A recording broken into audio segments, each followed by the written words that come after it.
We try to do two things.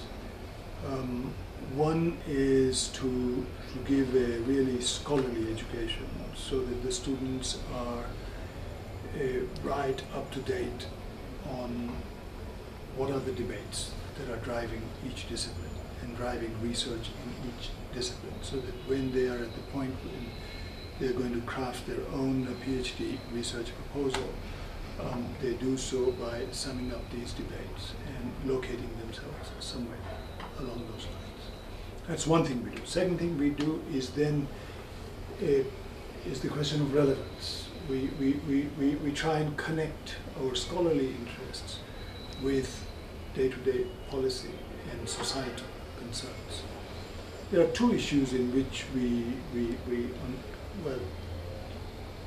which most of our energies are going in right now. One is the question of violence in public life. It's the question of how to think this violence, whether to think of it as criminal or whether to think of it as political. And depending on how you think of it, what is the most appropriate antidote to violence?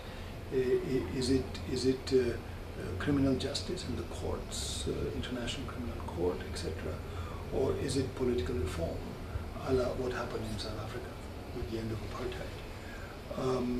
And we look at the Ugandan experience. I mean, you know, the north of Uganda as opposed to the south of Uganda in 1986, as opposed to Mozambique, Frelimo in Mozambique. So this is one issue, which is sort of our link with policy.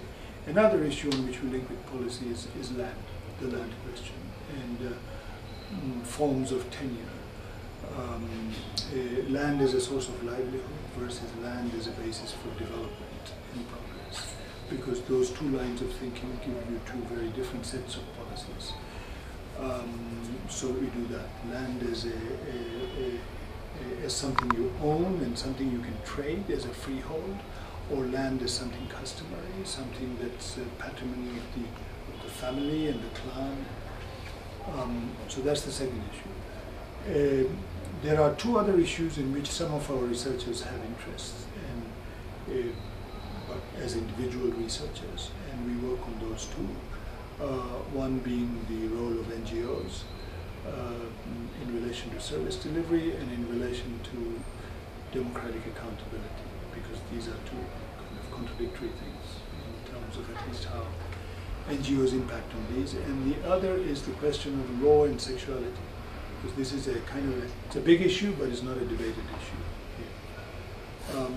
But those are the ways in which we connect with policy.